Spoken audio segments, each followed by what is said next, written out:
राधे राधे दोस्तों।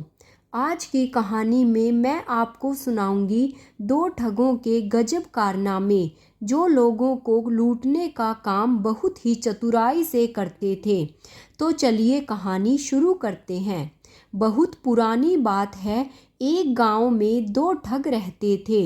दोनों के दिमाग में हमेशा यही खुराफात चलती कि कब किसको और किस तरह से जाल में फंसाया जाए और आपस में दो पक्षों को भिड़ाकर और उनसे पैसे ठग लिए जाएं। एक दिन की बात है। उस गांव में एक किसान गुजरा जो किसी दूसरे गांव से अपने गाय भैंसों के लिए अपनी बैलगाड़ी में चारा फूसा भर के ले जा रहा था। उसकी बैलगाड़ी ऊपर तक चारे से लदी हुई थी। वह उस गांव से होकर गुजर रहा था कि एक जगह थोड़ा संकरा रास्ता आया। दोनों तरफ भारी भरकम आम के पेड़ लगे हुए थे। जब उसकी बैलगाड़ी उधर से गुजरी तो आम के पेड़ की टहनी उसकी बैलगाड़ी में अटक गई। उसके पास एक कुल्हाड़ी थी। उसने कुल्हाड़ी से उस आम की टहनी को काट दिया और उसको साइड में फेंक दिया और आगे रवाना हुआ। यह सारा दृश्य उन दोनों ठगों ने देख लिया। उनके दिमाग में फटाफट एक युक्ति आई कि क्यों ना इस बात से पैसे कमाए जाएं। वह जल्दी से जाकर पहुँचे आम के मालिक के पास और उससे कहा, चौधरी, तू यहाँ सो रहा है और तुझे पता भी है वहाँ तेरे आम के पेड़ की कटाई हो गई है। चौधरी ने कहा, क्यों, किसने काट दिया? उन्होंने उसे सारी बात बताई। चौधरी ने कहा, अरे बाबा, जाने दो, कोई बात नहीं, एक टहनी ही तो काटी है। लेकिन उन्होंने उसे पैसे का लालच दे दिया।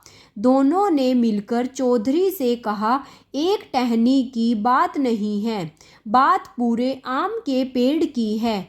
अगर तू चाहे तो हम उससे तुझे इसका मुआवजा दिला सकते हैं। चौधरी उनकी बातों को गौर से सुनने लगा और पूछा, वो कैसे? उन्होंने बताया, देख, तुझे उससे जाकर सिर्फ कुछ बातें कहनी हैं। उसके बाद आगे का मामला हम संभाल लेंगे। तू उससे जाकर कह कि तूने मेरे आम के पेड़ की टहनी कैसे काटी। यह आम का पेड़ मेरे पिता ने लगाया था। मेरे पिता तो अब इस दुनिया में नहीं हैं, लेकिन उनकी निशानी के तौर पर यह आखिरी चीज बची हुई थी। मैं अब इसी को अपना पिता मानता हूँ। बस तुझे इतनी ही बात कहनी है और इससे आगे का मामला हम संभाल लेंगे।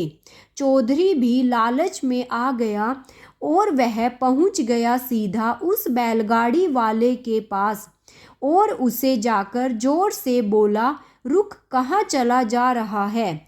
बैलगाड़ी वाला अचानक चौंक गया कि यह किसने रोका। उसने पूछा, बोलो, क्या हुआ? उसने चौधरी से कहा, तूने मेरे पिता का हाथ कैसे काटा?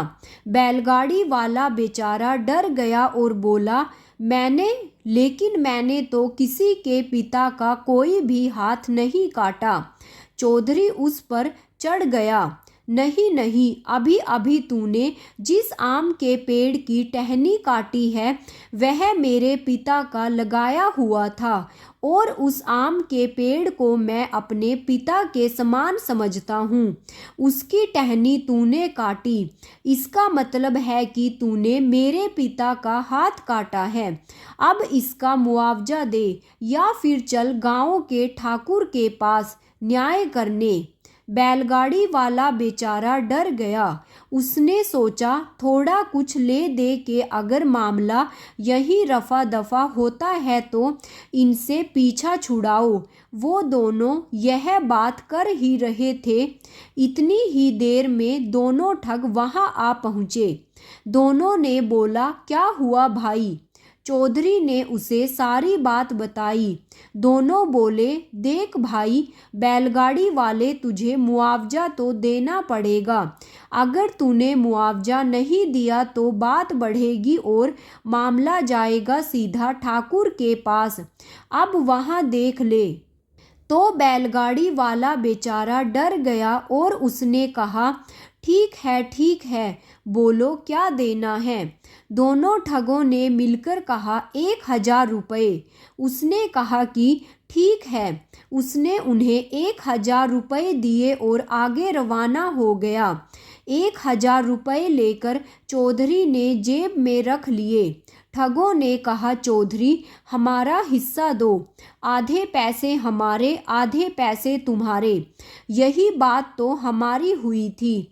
लेकिन पैसे पाकर तो चौधरी लालच में आ गया। उसने कहा, कौन से पैसे? आम के पेड़ की टहनी तो मेरी कटी है, तुम्हारा क्या गया? जाओ जाओ, अपना रास्ता नापो। दोनों ठग अचानक चौकन्ने होकर उसकी तरफ देखने लगे कि इसने तो हमारे साथ धोखा कर दिया, इसको तो मजा चखाना ही पड़ेगा।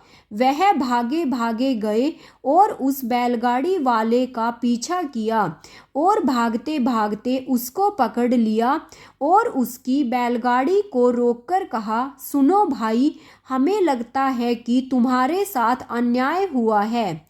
बैलगाड़ी वाले ने कहा, वो कैसे? उन्होंने कहा कि जो 1,000 रुपये तुमने चौधरी को दिए, हमें लगा कि उस बात के लिए वह पैसे कुछ ज़्यादा थे।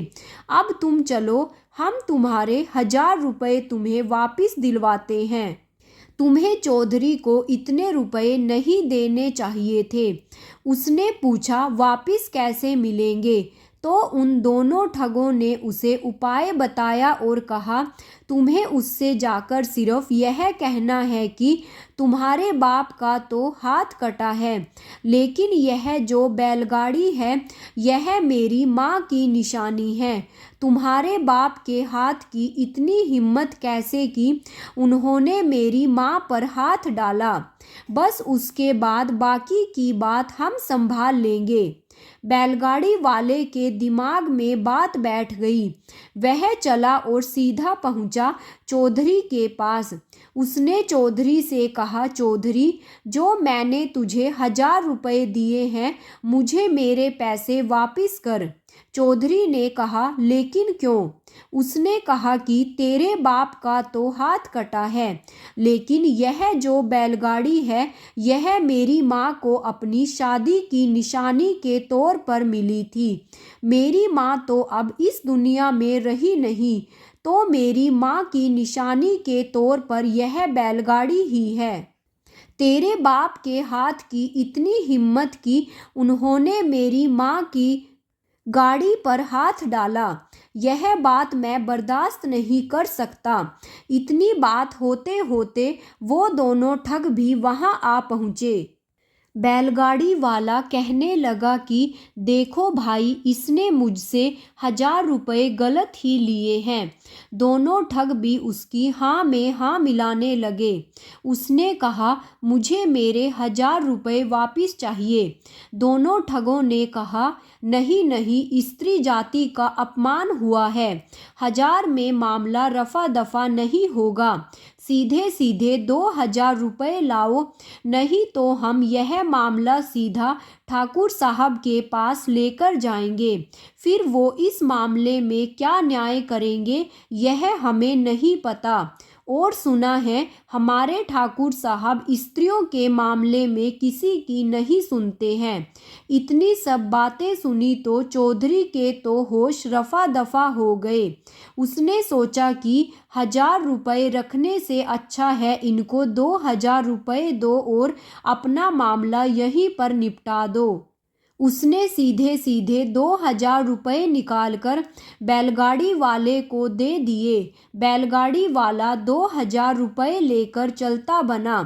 थोड़ा आगे जाकर उसने ठगों को उनके हिस्से के 1000 रुपये दिए और 1000 रुपये खुद रखे और रवाना हो गया अपने गांव की तरफ। मेरे प्यारे दोस्तों, यह कहानी तो यही समाप्त होती है।